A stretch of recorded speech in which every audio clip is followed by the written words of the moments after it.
অর্থনীতিকে দেখবেন, ভিতরে চোখ দিয়ে দেখবেন, ইলেকট্রনিক মানির মধ্যেও সুদ আছে, কাগজের টাকার ভিতরেও সুদ ঢুকেছে।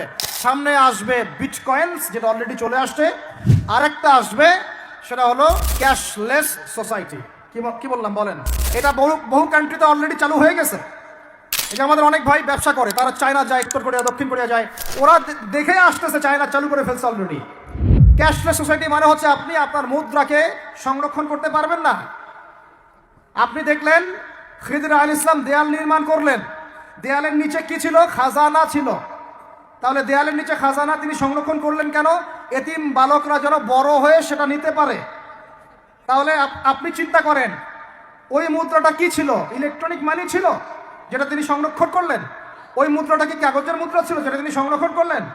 ওই মুদ্রাটা কি বিটকয়েন ছিল, যেটা তিনি সংরক্ষণ করলেন? তিনি সংরক্ষণ করেছেন হয় গোল্ড কয়েন অথবা রূপার মুদ্রা।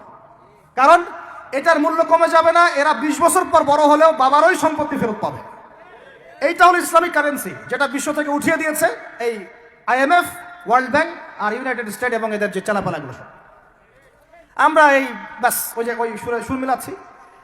ওরা কাগজের মুদ্রা দিয়ে সারা বিশ্বটাকে ডমিনেট করছে। তাও আবার এখানে আরো ব্যাপার আছে, কাগজের সব মুদ্রা আবার এক মানের না। এগুলো হচ্ছে হার্ড কারেন্সি, মানে শক্তিশালী কারেন্সি। একগুলো সফট কারেন্সি, মানে নরম কারেন্সি। বাংলাদেশের টাকা কোন কারেন্সি, হার্ড না সফট? এতটুকু তো জানেন। হার্ড কারেন্সি কি? মার্কিন ডলার, মানে মগের মূল্য। একটা কথা আছে না, মগের মূল্য। মগ কারা জানেন? ওই যে যারা রোহিঙ্গাদেরকে মেরেছিল ওরা এদের বলে মগ। আপনারা তো এগুলো জানেন না। ছোটবেলা আমাদের বাবা মারা ঘুম পাড়াতো না, খোকা ঘুমালো পাড়া জুড়ালো, বর্গি এলো দেশে, মনে আছে?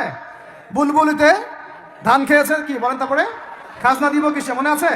ধান ফুড়ালো, পান ফুড়ালো, কি জানি খাজনার উপায় কি, আর কটা দিন সবর করো নাকি রসুন।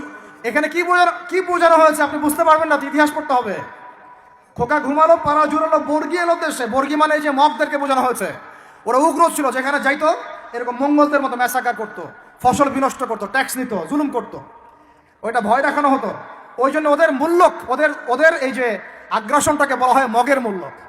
মগের মূল্যকের ব্যাখ্যা বুঝলেন? এটা মগের মূল্য। ওরা এখন হার্ড কারেন্সি দিয়ে মগের মূল্য। কিরকম? যে সারা বিশ্বের সফট কারেন্সিগুলো আমার কারেন্সি দিয়ে নির্ধারিত হবে। মানে আপনার 100 টাকা সমান সমান ওর $1 মগের মূল্য। কেন আমার 1 টাকা সমান সমান তোমার $1 হতে পারে না?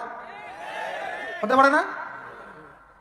এটা করতে দিবে না, কারণ এটা করলে আপনার অর্থনৈতিক অবস্থা অনেক সমৃদ্ধ হয়ে যাবে এবং আপনি তাদের সমান হয়ে যাবেন। আপনি যে দামে তেল কিনবেন তাকেও সে দামে তেল কিনতে হবে। তো ওরা এটা ধরিয়ে দিল। শুধু তাই না, IMF এর মাধ্যমে, ফেডারেল রিজার্ভের মাধ্যমে, ওয়ার্ল্ড ব্যাংকের মাধ্যমে তারা এটাকে আমরা দ্বিতীয় বিশ্বযুদ্ধের পরের কথা বলছেন।